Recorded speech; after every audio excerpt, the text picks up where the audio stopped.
Bienvenue à cette exploration des sources. Aujourd'hui, on plonge dans un classique vraiment fondateur de la psychologie sociale, The Psychology of Social Norms. C'est de Muzaffer Sherif, publié en 1936. Déjà. Ah oui, 1936. Et notre but, c'est un peu de décortiquer comment ces fameuses normes sociales, ces règles souvent invisibles, façonnent notre perception, nos comportements.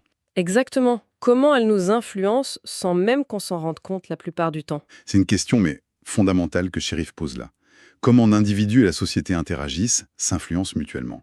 Pour lui, les normes sociales, les coutumes, les traditions, les valeurs, tout ça, c'est pas juste des règles externes, quoi. Non, c'est plus profond. Bien plus.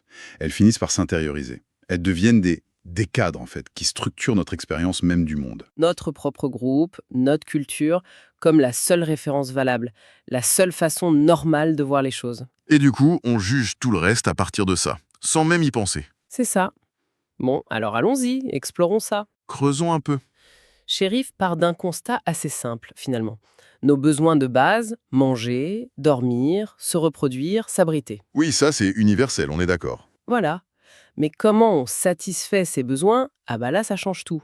C'est dicté entièrement par les normes de notre groupe. Il utilise cette image de la superstructure. Faut imaginer ça comme un ensemble de règles non écrites, d'attentes partagées, de traditions, de valeurs, qui flottent un peu au-dessus de nous. Une sorte de logiciel social? Oui, c'est un peu ça.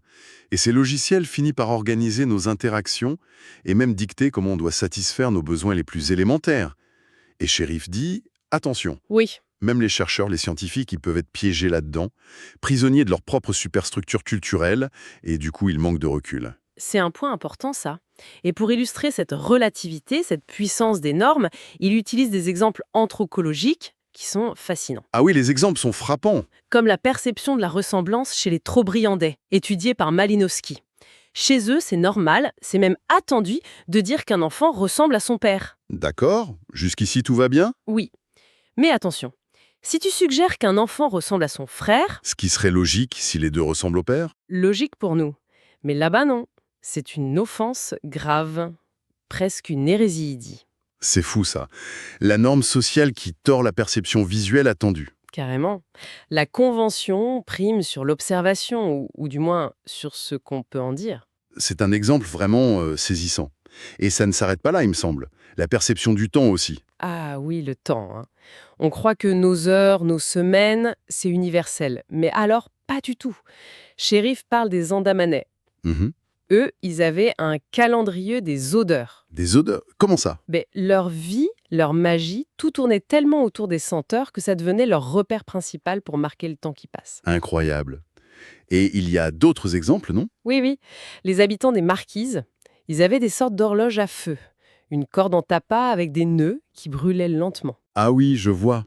Et en Afrique, des marchés qui rythmaient la semaine. C'est ça, des semaines de marché de 4 jours, par exemple. Le rythme économique prenait le pas sur un découpage astronomique fixe. Et il mentionne aussi, je crois, les difficultés pour certains groupes amérindiens. Oui, faute de repères naturels ou culturels vraiment stables et régulés, c'était compliqué pour eux d'établir des calendriers très précis. Ce qui montre bien que notre mesure du temps est une construction, en fait. Elle dépend des outils, des repères qu'on a à disposition. C'est pas une question d'intelligence, c'est une question de cadre disponible. Exactement. Et ça va loin, parce que même les couleurs. On pense que rouge, c'est rouge partout, bleu, c'est bleu. Eh bien non, Shérif rapporte des études sur les Unis, les Ashantis. Eux, ils ne découpent pas le spectre lumineux comme nous. C'est-à-dire. Certains utilisent un seul mot pour ce que nous, on appelle bleu et vert, ou jaune et vert, Ah oui, ouais. Bleu et vert confondus. ou vus comme des nuances d'une même catégorie en quelque sorte. D'autres peuvent voir lavande, gris, vert olive comme des variations d'une seule couleur de base. Chez les Ashantis, il y a des mots pour noir, rouge, blanc, mais le mot pour noir pouvait aussi couvrir ce que nous, on verrait comme bleu, violet, marron foncé. C'est frappant. Ce qui ressort de tout ça, en fait, c'est que ces normes culturelles, c'est pas juste des opinions. C'est plus profond. Oui. Ça agit comme de vrais cadres de référence. Ils structurent même nos perceptions les plus basiques. Ce qu'on remarque, comment on l'interprète. Le monde n'est littéralement pas vu pareil partout. C'est une idée vraiment forte. Et pour expliquer comment ça marche, comment ces différences s'ancrent si profondément, Shérif introduit ce concept clé, le cadre de référence. Frame of reference. Voilà. L'idée de base, c'est que notre perception, c'est jamais une copie directe, passive de la réalité physique.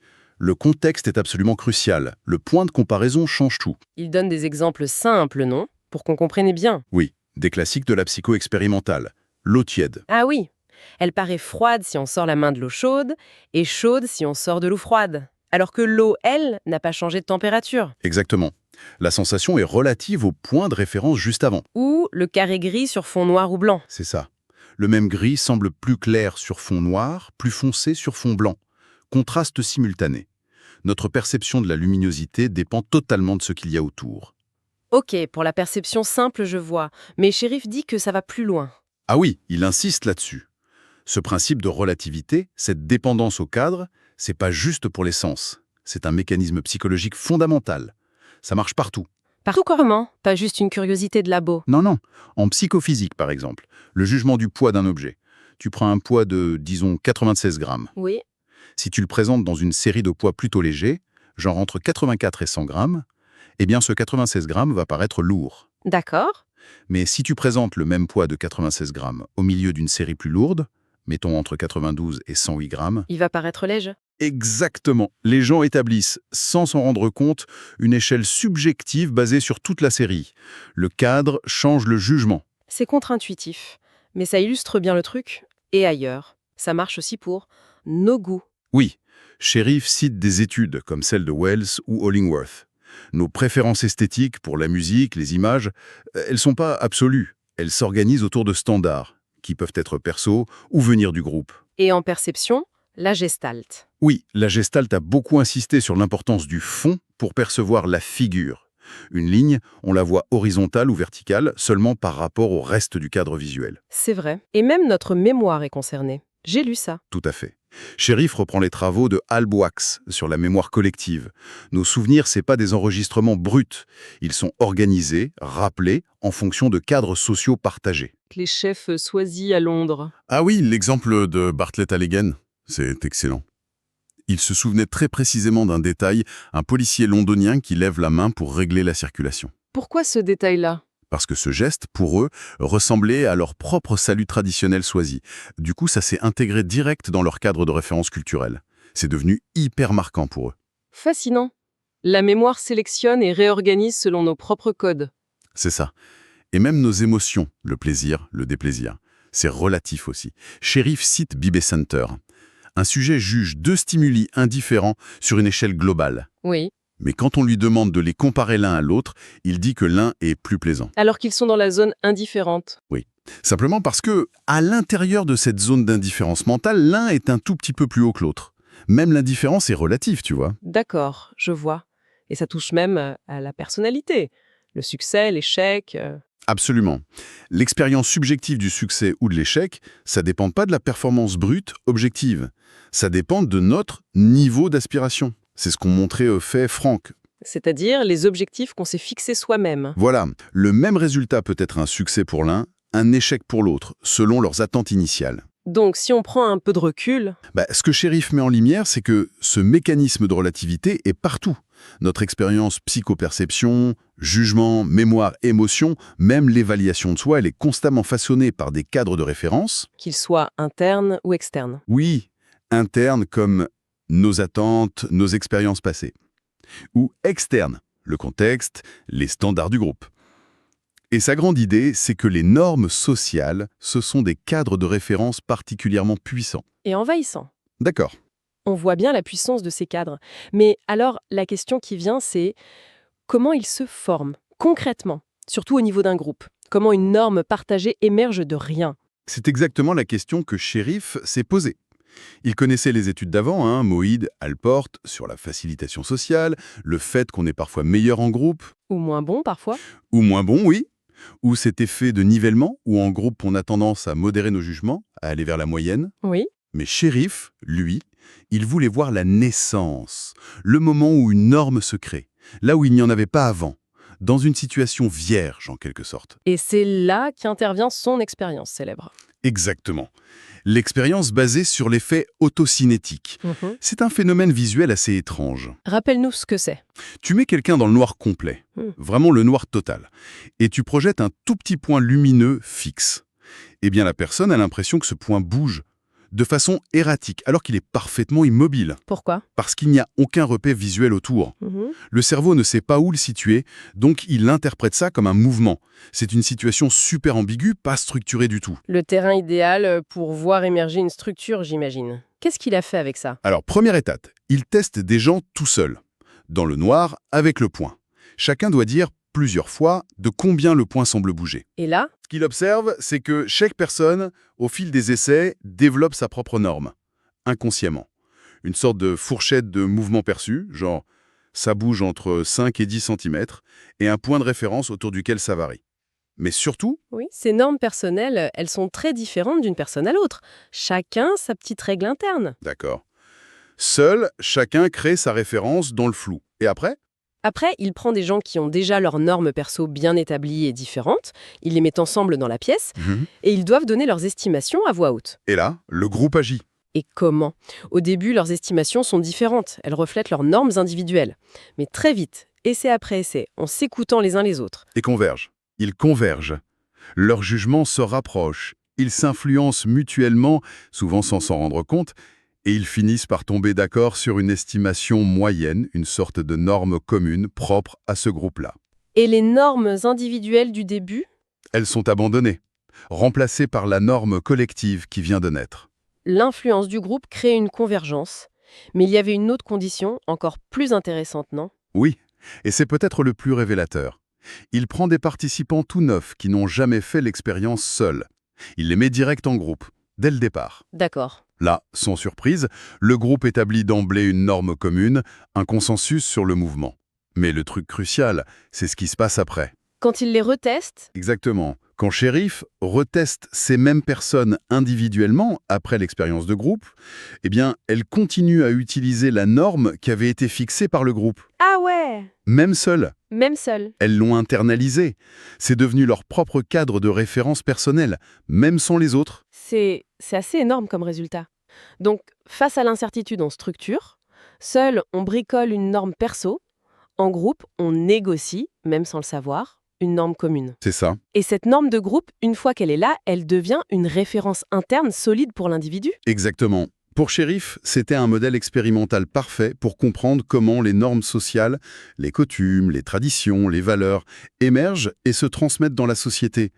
Elles naissent souvent dans le flou, par interaction, par influence mutuelle. Et elles finissent par devenir nos guides internes, pour percevoir, pour agir. C'est tout à fait ça. Et le truc qui m'avait frappé aussi, c'est que les participants, souvent, ils niaient avoir été influencés. Ah oui, c'est un point essentiel.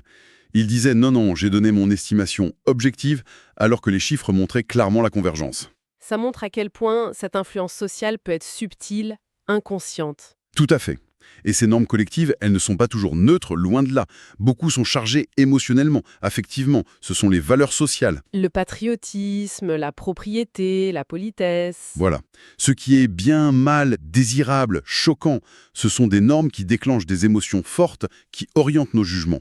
Et comment Shérif relie ça à la psychologie de l'individu, ces valeurs de la société? Alors, il s'appuie sur des travaux en théorie de la valeur, comme ceux de Perry.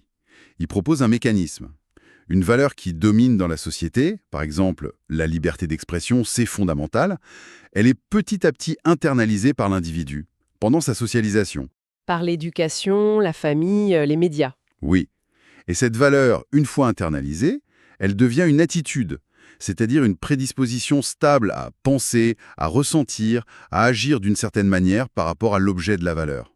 Donc l'attitude, c'est la valeur devenue personnelle, en quelque sorte. Et c'est un peu ça. La valeur sociale donne le contenu, la direction de l'attitude perso. Il a testé ça aussi, j'imagine. Oui, avec une étude assez maligne. Il demande à des étudiants de classer des passages littéraires anonymes selon leurs préférences. Ok, Puis, deuxième temps, il leur représente les mêmes passages. Mais cette fois, il attribue faussement chaque texte à un auteur connu. Certains très aimés, d'autres moins. et là les classements changent. Radicalement. Le classement dépend soudain beaucoup plus de la réputation de l'auteur supposé que du texte lui-même. L'attitude qu'on a déjà envers l'auteur, une valeur internalisée sur sa qualité, prend le dessus sur le jugement esthétique initial. Il y a cette anecdote géniale d'un étudiant qui venait de descendre Mark Twain pour un devoir. Oui, Il avait développé une opinion super négative, Et quand on lui présente un texte en disant « ça, c'est de Mark Twain », alors que c'était pas vrai, Il le met direct tout en bas de sa liste. voilà. Clairement influencé par son attitude fraîchement formée, pas par le texte. C'est une super illustration de l'attitude comme cadre de référence qui biaise le jugement. Exactement. Et Cherif va encore plus loin. Il relie tout ça au développement du moi, de l'ego, de notre sentiment d'identité. Comment le « moi », notre sentiment d'être « nous », entre là-dedans? Alors, il s'appuie sur les grands de la psycho du développement. Preya, Baldwin et surtout Piaget. Il rappelle que le moi, c'est pas un truc qui est là dès la naissance. Ça se construit. Progressivement. Oui, pendant l'enfance, par différenciation. Le bébé apprend petit à petit à distinguer ce qui est lui, son corps, ses désirs, ses actions, de ce qui est l'environnement, le non-soi. D'accord. Et les normes sociales, elles jouent quel rôle là-dedans? Un rôle fondamental, selon Cherif. Une grosse partie du contenu de notre moi, ce qu'on pense être nous, nos traits de caractère, nos buts, nos valeurs perso, eh bien c'est en fait l'intériorisation des normes, des attentes, des valeurs de notre groupe. Celles transmises par les parents, l'école, les copains. C'est ça. Ce sont eux qui nous donnent ces cadres de référence sur ce qu'il faut être, penser et désirer. Du coup, ça amène Cherif à poser une question assez vertigineuse, non? Oui, il le suggère fortement.